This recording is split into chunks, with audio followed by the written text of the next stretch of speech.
Welcome to this week's episode of Road Racing 360 Show, presented by 1833 CJ Knows. Big thank you to 1833 CJ Knows for making this episode possible.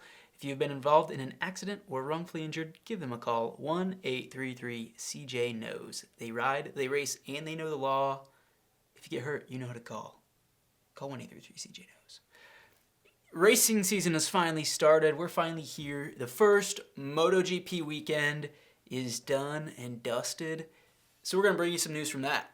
The first thing that we saw from the race in MotoGP was how freaking good the start device from Ducati works, because they took off like absolute missiles, and I know that they have the fastest bikes, but I mean, if you can't get that power under control, it doesn't really matter, and they definitely did that. They were 1, 2, 3, and 4 between the factory team and the Pramac team going into turn 1, which helped that they did have some good qualifying, but the surprise was Jorge Martin, because he started in, what did he start in, like 14th place or something really far back. Anyway, the man passes almost the entire field, finds himself in 4th place in probably the most incredible start that I've ever seen that was not a jump start. So props to Ducati for figuring this thing out, because it was ridiculous. So there we go. Ducati's running 1, 2, 3, 4. I'm thinking, man, Ducati's got it figured out. They're going to sweep this bad boy. I mean, they've got the speed, the raw speed on the straightaway when they set another top speed record in MotoGP of 225 miles earlier in the weekend. So here they go. I'm like, all right, this is it. They're going to run away. Jack Miller's been looking good all weekend. Pecco's been looking good, qualified on pole. Zarco shows that he goes real good at Qatar, and there they were. But that is not what the race would turn out to be, although that's what I was thinking might happen. And what the worry that I had for Ducati was that either their tires would start to go, or throughout the race, as the race wore on, a bike like the Yamaha or Suzuki that might be a little bit easier to ride, especially after a 20-plus lap race, would catch up and pass them. And that's actually exactly what happened. So after being able to use that top speed to kind of stay in front for a lot of the race, we did see the Yamahas start to get up front and dice, and they were able to kind of cut through the field until eventually Maverick Vinales did get to the lead, and he would stay there the rest of the race. It wasn't actually that eventful of a battle for the win, because once he really got there, he just had so much speed and was just really impressive, able to win the race by a couple seconds. One thing I was really impressed by was Maverick has somewhat seemingly figured out the beginning of the race woes that he has been struggling with ever since he kind of got to Yamaha. He always seemed to struggle either with a full fuel load, or something about the beginning of the race was awful for Maverick. He'd drop like a rock, and then he'd be good for the end of the race.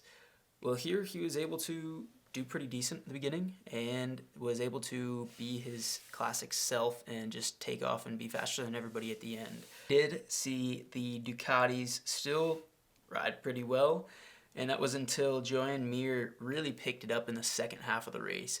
He was able to sort of cut through the lead pack there and get himself up into a podium position, finally moving up to second place with about a corner or two to go, and then promptly blowing it by going too deep on the brakes, running a little bit wide. That allowed Ducati to use their raw power to blitz past him, relegating Mir from second to fourth within just the last straightaway. To move up to second, Pecco Bagnaia moves up to third, Joan Mir down to fourth. Fifth place ends up being Fabio Quartararo. Solid start to the season for him. Alex Rins sixth. Aleix Espargaro on the Aprilia comes home seventh. Pol Espargaro makes his debut on the Honda in eighth. Jack Miller falls back to ninth after struggling with rear grip issues. And Enea Bastianini, in his rookie debut, the Moto2 world champion, finishes with a top 10. Pretty impressive. Valentino Rossi would take his fourth place start and not quite be able to replicate that success. He ends up coming home 12th in the race, We saw in testing, KTM seemed to struggle quite a bit with this track. They ended up coming home 13th, 14th, 17th, and a DNF for Danilo Petrucci after crashing out on the first lap. One huge surprise was Franco Morbidelli, and not really in a good way. It wasn't his fault, though. Franco ended up having an issue with the Yamaha start device, and in the race wasn't the only time he struggled with it. This actually happened throughout the weekend, and unfortunately also happened during the race.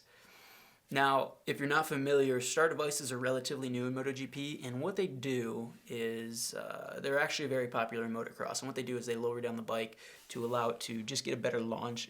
But Yamaha's got their own start device, which lowers down the rear of the bike, and unfortunately for Franco, it didn't go back up. So his start device never released, and he had to ride around with that the whole time. He was able to still ride with it, but he was over a second off his normal pace, which saw him finish outside of the points. I'm actually surprised that he finished it all, because if it were most riders running around at the back of the pack, they'd probably just pull in. Morbidelli said he was disappointed and that hopefully the Yamaha engineers would be able to get that fixed for this second round of races at Qatar that are going on this weekend. It's a shame because Franco is a guy that he is one of my favorites for the championship this year after finishing second last year and being the best Yamaha rider.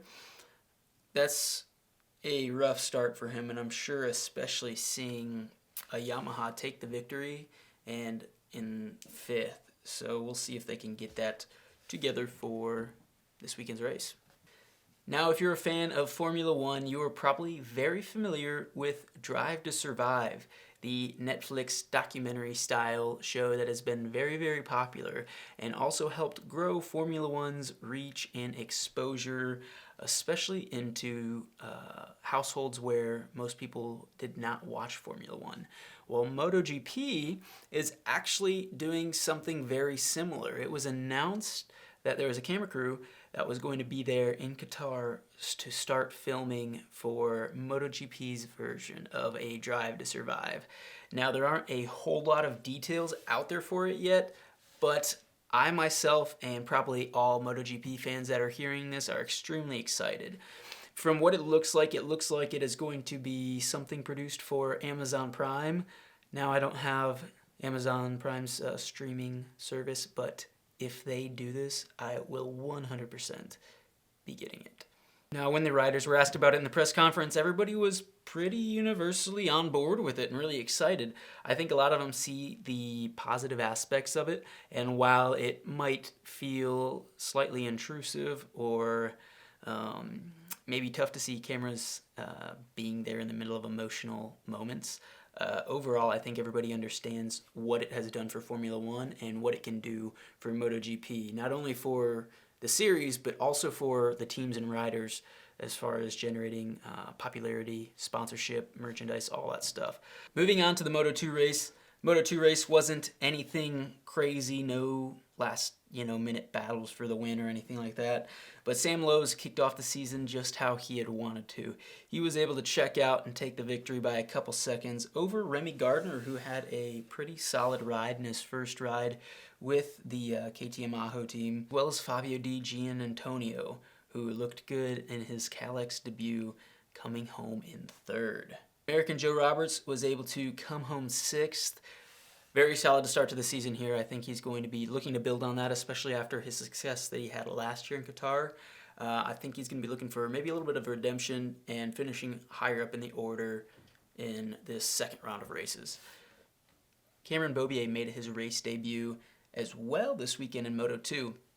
After finishing 22nd in qualifying, only about 9/10 of a second back, but still 22nd, he was able to make quite the charge, especially in the later stages of the races, which most people in the MotoGP paddock found very impressive. The man went from 22nd all the way up to 11th, able to score points and being just outside the top 10 in his Moto2 debut. Now remember, this class is notoriously difficult because of the caliber of rider and the amount of them, as well as just how close this is. I mean, you see where he is not even a second back, but still 22nd on the grid. Very hard to start from the 8th row and work your way up. But he was able to do that, making some impressive passes on class regulars, and very solid debut. We'll be looking to see what he can do in his second weekend and as well throughout the season as he gets more time on the Moto2 bike. Now covering the Moto3 race, the Aho KTM team looked super impressive. They were able to take 1-2. KTM team was able to take a 1-2 finish with Masia playing it right on the last lap to win. Pedro Acosta is second, and then Brad Binder's younger brother Darren comes home in third. Now this was a typical Moto3 style dogfight, especially at Qatar where you have a really long straight. You're able to use that draft to kind of keep the pack together. So we saw just a big wad of riders that had the front field going deep into, it had to been like 15, 16 places, all battling it out at the front, which is super exciting, but also very nerve-wracking because it doesn't take much to set off a chain reaction of a crash if people get tangled up.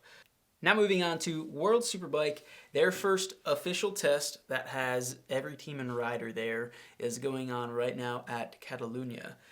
So at the Barcelona track, Day 1 is done at the time of us shooting this. There is still another day of testing to go, but so far the top 5 is 5 different manufacturers. This is something we kind of saw in MotoGP on the first couple days of testing too, was that it was very close up front, and we saw a bunch of different bikes working very well and able to make it a pretty diverse front group of riders. Jonathan Rea was able to continue his dominance of World Superbike. He goes fastest on day 1. Leon Haslam on the Honda goes second.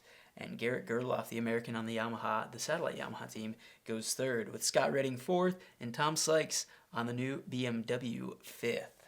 Again, it was pretty close up at the front. The top 4 were covered by just about a 1/10 of a second, so very, very tight group there. We'll see what happens on day 2, and we will try to report on that separately, giving you a little bit more in-depth look at what goes on in World Superbike testing. Moving on to a test that did wrap up, and that is the Moto America official test at COTA. We saw teams get their first glimpse of the other competitors on track for the first time at Circuit of the Americas in Austin, Texas. Now, while Moto America isn't currently planning on racing there this year, they did decide to still hold the test and get some preseason action before the first race of the year kicks off in about a month at Road Atlanta. Overall, in Superbike, we got to see Loris Baz make his debut on the new Ducati, but he did not finish at the top of the timesheets overall after claiming fastest time on the first day. That actually went to Bobby Fong on the M4 X-Star Suzuki. He was able to go fastest overall in the test in the last session on a flying lap where he actually had a couple moments there. He said that he probably left some time on the table and could have gone a little bit faster, but nonetheless still went P1 overall. Loris Baz was able to go second. He actually set his fastest time on the first day. Jake Gagne on the Fresh and Lean Attack Yamaha goes third overall. Matthew Skoltz sets a new personal best at the track and finishes fourth overall. And Josh Aaron, also on a Fresh and Lean Attack Yamaha R1, he struggled until the last few moments of the test where he was able to make a pretty major change to the rear shock, and that was able to get him to 5th fastest overall for the test. Cam Peterson, fighting through a little bit of pain, was 6th. Jason Uribe was 7th, and Dave Anthony 8th. Fastest bike in Superstock 1000 was Jake Lewis on the Altus Motorsports Suzuki, and then the Supersport class, which sees its top 2 finishers from last year returning to fight it out this year. But it was the same old story. Richie Escalante continues his dominating trend from last year and finishes on top. Sean Dillon Kelly on the M4 X-Star Suzuki, he comes home second, and within a second of Escalante's time. Rocco Landers in his Supersport debut comes home third. Xavier Zayat comes home fourth. Max Angeles Fernandez in fifth, and then Sam Lockoff in his first test with the M4 team comes home sixth. Fastest rider in Junior Cup was Ben Glady, and the Twins Cup class only had 2 riders present, but Chris Lilligard was the fastest there. In all these classes, there are still riders that are competing through the season that did not make it to the test.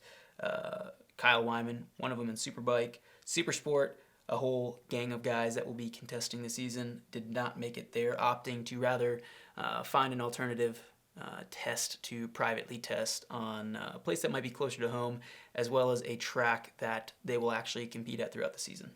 And that wraps it up for this week's episode. Thank you guys for tuning in. Please like, subscribe, and share. Let us know what other videos you guys would like to see. Once again, a thank you to 1833 CJ Knows Accident and Injury Law for making it all possible. We'll see you guys next week.